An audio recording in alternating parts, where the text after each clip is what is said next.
एक मिनट कटना नहीं, एक साथ दो ही कर साथ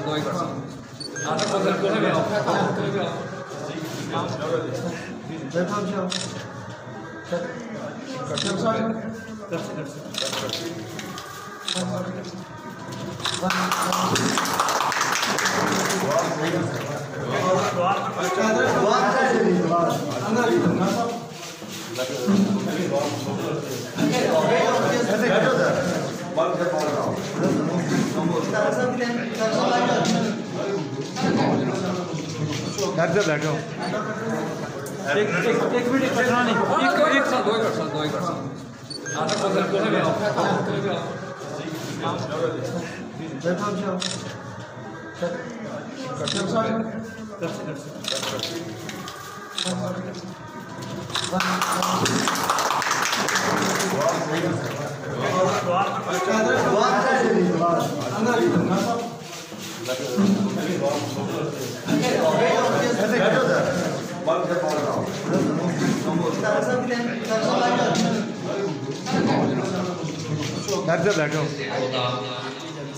चावला वेलफेयर ट्रस्ट अल्लाह ताला को हाजिर और नाज़िर जानकर ऐद करता हूँ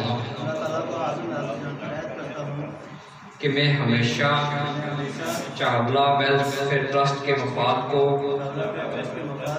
ज़ाती मफाद पर तरजीह दूँगा और हर किस्म के नुकसान से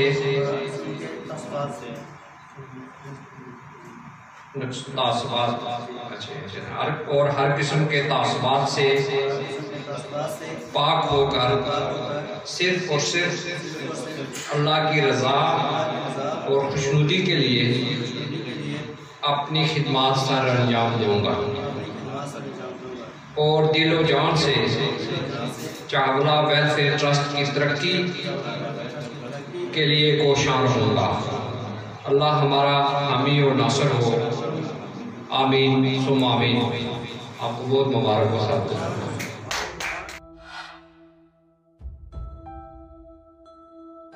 दोस्तों, एक कमान को जितना ज्यादा खींचें तीर उतना ही दूर जाएगा। बिल्कुल इसी तरह इंसान को जितनी बड़ी मुसीबत मिलेगी उतना ही ज्यादा वो मजबूत होगा। किसी सल्तनत पर एक बादशाह हुकूमत करता था जो बड़ा ही समझदार था। उसने एक दफा अपने आदमियों के साथ मिलकर एक बड़ा सा पत्थर रास्ते में रख दिया, जिसकी वजह से लोगों का उस रास्ते से गुजरना मुश्किल हो गया। बादशाह अपने साथियों के साथ झाड़ियों में छुप गया, ये देखने के लिए कि लोग उस पत्थर के साथ क्या करते हैं, क्या कोई उस पत्थर को रास्ते से हटाने की कोशिश भी करता है कि नहीं। बहुत से लोग उस रास्ते से गुजरे, लेकिन किसी ने पत्थर को हटाने की कोशिश न की।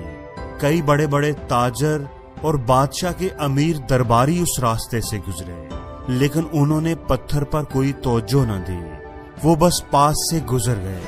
बहुत से लोगों ने बादशाह पर इल्जाम लगाया कि सड़कों को साफ सुथरा रखना तो बादशाह की जिम्मेदारी है, देखो इतने बड़े बड़े पत्थर रास्ते में पड़े हुए हैं। वो बस बातें करते करते गुजर गए, लेकिन किसी ने भी पत्थर को हटाने की कोशिश न की। एक दिन एक किसान जो अपनी सब्जियां बेचने के लिए आ रहा था उस रास्ते से गुजरा। किसान ने उस पत्थर को देखा तो रुक गया।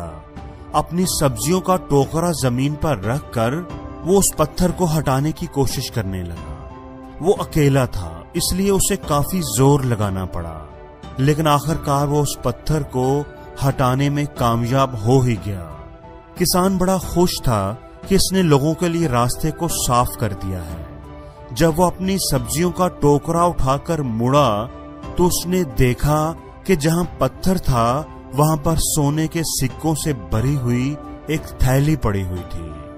वो थैली असल में पत्थर के नीचे बादशाह ने रखी थी, ताकि जो भी उस रुकावट को दूर करे उसे ये थैली मिल जाए। दोस्तों, जिंदगी में जो भी मुश्किल हमारे सामने आती है उसके अंदर एक अपॉर्चुनिटी छुपी होती है। कुछ लोग सिर्फ बहाने बनाते हैं, कंप्लेन्स करते हैं और मुश्किलों से नजरें फेर कर कतरा कर गुजर जाते हैं, और कुछ लोग उन पत्थरों को हटाकर उनके नीचे छुपे खजाने के हकदार बन जाते हैं। हमें ये बात हमेशा याद रखनी चाहिए कि जो बीज मौसम की सख्तियां बर्दाश्त ना करे वो कभी फल नहीं ला सकता। जो लोग तकलीफ उठाते हैं, मुश्किलों को हंसकर गले लगाते हैं, नाकामियों के सामने डट जाते हैं, वही लोग कामयाबी का ताज अपने सर पर सजाते हैं। जितनी बड़ी मुश्किल होगी उस पर काबू पाने से कामयाबी भी उतनी बड़ी ही मिलेगी। मुश्किलें हमारा रास्ता रोकने के लिए नहीं, रास्ता दिखाने के लिए आती हैं। हर मुश्किल हमें पहले से मजबूत बनाती है। जो लोग रुक जाते हैं वो हार जाते हैं, और जो टूटकर भी चलते रहते हैं जीत उन्हीं की होती है। हार ना मानना अगर सीखना है तो चींटी से सीखें। आप इसका रास्ता रोक नहीं सकते। आप जितनी बार इससे रोकेंगे वो उतनी ही बार नया रास्ता तलाश करेगी। हमेशा ये बात याद रखना कि हर तूफान आपकी जिंदगी को तबाह करने के लिए नहीं आता। कुछ तूफान तो आपके रास्ते साफ करने के लिए आते हैं। किसी ने क्या खूब कहा है कि जो काम आप आसानी से कर सकते हैं वो आपको मजबूत नहीं बनाता, लेकिन जो काम आपके लिए मुश्किल होता है, नामुमकिन होता है, जिसमें आप बार बार नाकाम होते हैं, उस काम को कर दिखाने से ही आपको हिम्मत मिलती है, ताकत मिलती है, आपके अंदर मजबूती आती है। जितना ज्यादा आप ऊंचा उड़ेंगे उतने ही